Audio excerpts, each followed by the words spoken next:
Guys, sometimes being big and black can be humiliating and degrading because I've been pulled over. Okay. And guys were young, men and women were younger than I, and I got to say yes or no, sir. Yeah. Yes, ma'am, no, ma'am. Because I want to go home to my kids. I want to explain. I'm not going back and forth. If you ask me, Mr. Sharpe, you know how fast I was going? No, I do not. Well, you were going this fast. I'm sorry, officer. I didn't realize I was going that fast. I'll take my chances in court, but I'm gonna be able to tell my story. I can't do it anymore. I can't. Let me get some music back on because I can't do it anymore. This is crazy. This is crazy, isn't it? I mean, did you hear them?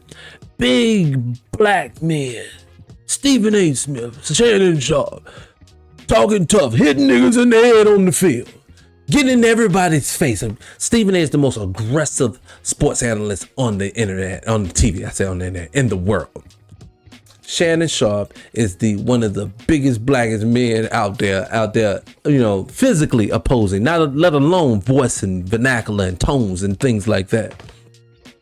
But to hear them say this out loud is the reason why we have not moved an inch in this country.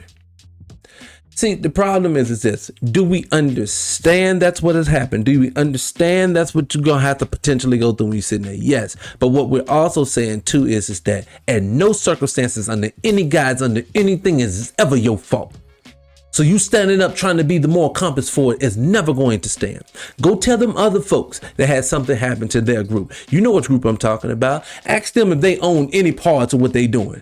Ask them, even though they were some of the most degenerate people on earth, from what I hear, not sure. But from that point I hear, from hearing that, being the fact that they was engaging in some of the most debauchery behavior and the country didn't want this, we're going to just overlook that because nothing that happened to them was warranted. That is going to be the narrative at all times. And so what I'm saying is, as a group, that has to become the narrative for our group at all times.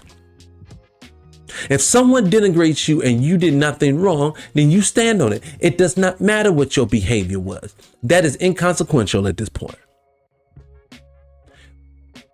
I want Shannon to understand that by telling us what is true isn't always the right thing. In this situation here, it's like having a president.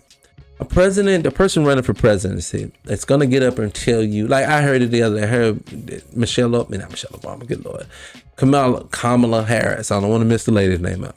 She likes to stand up and she likes to tell you a lot of times of what black people have been through.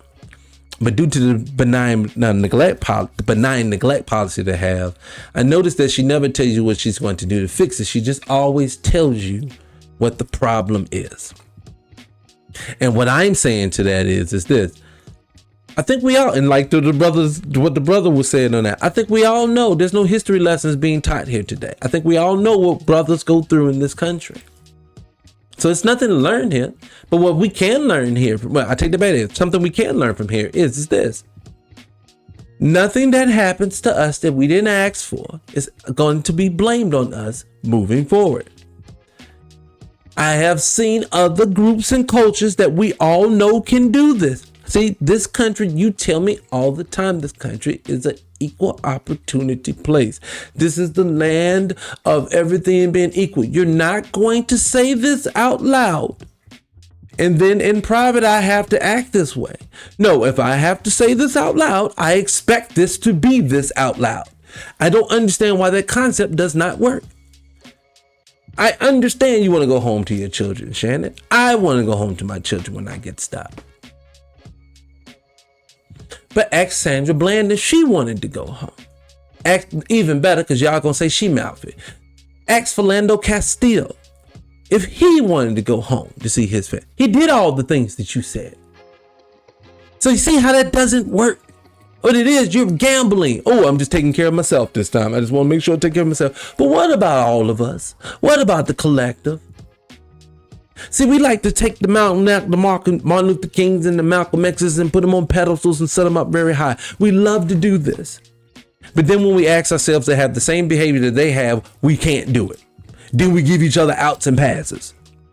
See, that's the problem that we have. We have to stop giving each other outs and passes. The brother is right. I'm happy that it was Tariq that went through that and not just an average old brother. Because now, again, we can start talking about the problems that black men go through again. See, instead of you taking this 24-minute segment to time to talk about potentially now, we're going to go through half of it talking about what we need to do better. When we're not at fault. We should be taking this last time, this 24 minutes, and talking about what black men have to go through and what we need to get to ensure these things stop happening. That is what these platforms should be for and be about. That is just my own personal conjecture when it comes to that. But who am I?